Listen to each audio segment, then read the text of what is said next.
Hello everyone, this is Kamau. Welcome to the awesome world of Kamaudacity. If you haven't already done so, please subscribe.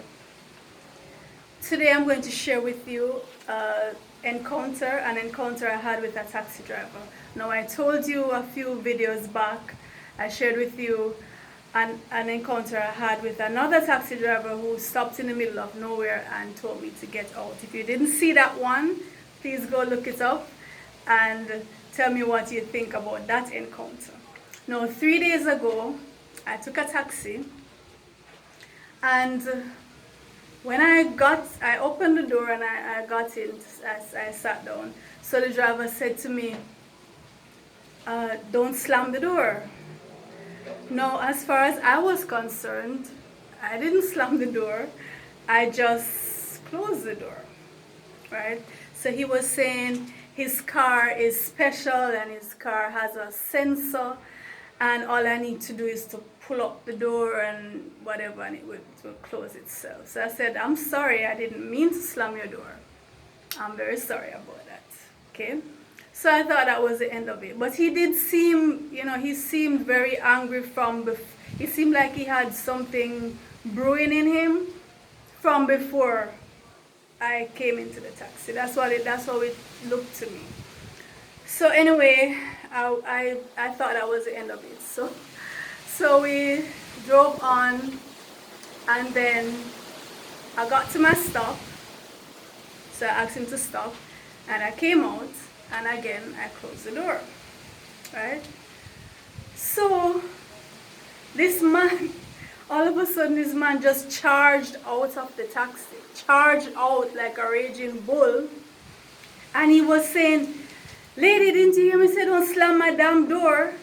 So, no, I was so shocked because this is coming from out of nowhere, right? To me, I'm saying, I did not slam the door, I just closed the door. What is this man talking about? He raged over to me. This man was like 200 pounds at least, right? He's a big fella. This is the kind of man who has breakfast, lunch, dinner, dessert, and snacks, okay, every day. Big fella. So you can imagine me seeing this bull charging at me. And I'm just there stunned because in my mind, I did not slam the door.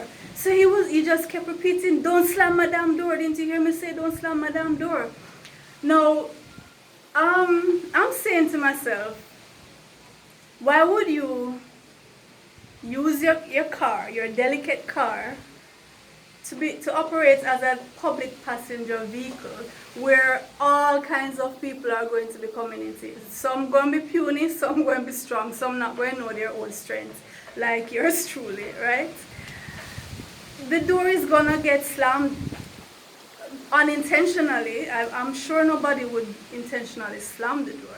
The door is going to get slammed several times during the day. What are you going to do? If your car isn't made for this kind of work, don't put your car on the road as a public passenger vehicle. Now, I tend to do things very brisk, because when I was relating this story to one of my friends, he was saying maybe you don't know your own strength, which might be true, because when I'm doing things, whatever I'm doing, I'm brisk. If I'm walking, I'm brisk. If I'm, when I'm going somewhere, I'm going somewhere. I'm not loitering, I'm stepping, right? If I'm closing a door, I'm closing the door. I'm going to put my back into it, right? I don't want the other passengers to fall out. I'm going to make sure the door is closed. And this man charge out at me, because I'm there thinking I need to put my bag down and, defend myself, dude. You want a piece of me, dude, huh? Okay. Now, it seems like his guardian angel whispered something in his ear, because all of a sudden, he just stopped. And I'm saying, okay. Okay. It's like his guardian angel said to him, no, bro, don't mess with this one. Not this one, not today, not this one. Because I'm there thinking in my head, no, what did my sensei tell me to do? I'm trying to figure out how am I going to deal with this guy, because he's charging at me. right? And in my mind, I have not done anything wrong. So he stopped, and then he just went back into the car. Now, I'm saying these kind of things happen all the time, as I related to you with the other driver who just put me out of the car because I didn't want to have a dialogue with him, right? So it's like they're carrying they're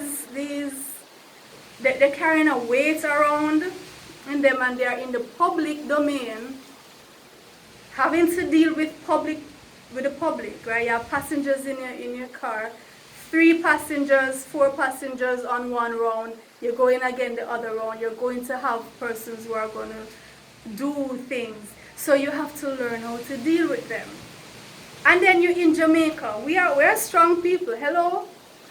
We have Garvey's blood. We have Paul Bogle. We have Nanny. We have Sam Sharp. We have Bolt. This is the kind of people we're talking about. We're not dainty. Okay? We're not dainty. We are strong people.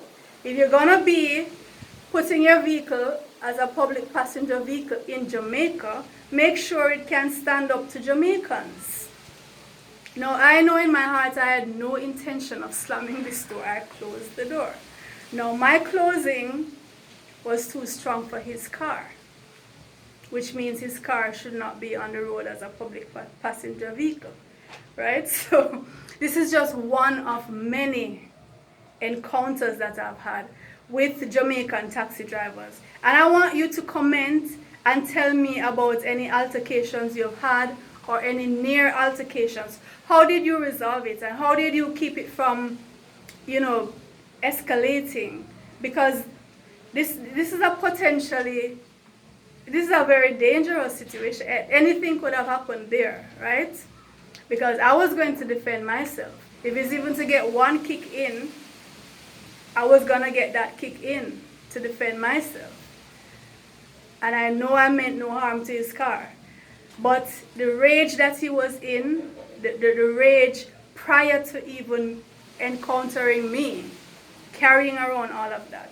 And I think we shy away from these issues, and we need to talk about them. People who are in the public domain, many of them don't know how to deal with the public.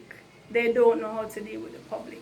And it causes a lot of altercation, it causes a lot of hurt, a lot of deaths on the road rage, all of these things, because we have not learned how to deal with stress, how to deal with the situations that are going on in our lives. And if we are in the public domain where we're dealing with all these different kinds of people and don't know how to handle our own selves, it's a very dangerous situation. So tell me about your encounters, and I'll continue to tell you about mine. And as usual, like, share, and subscribe, and I'll see you next time.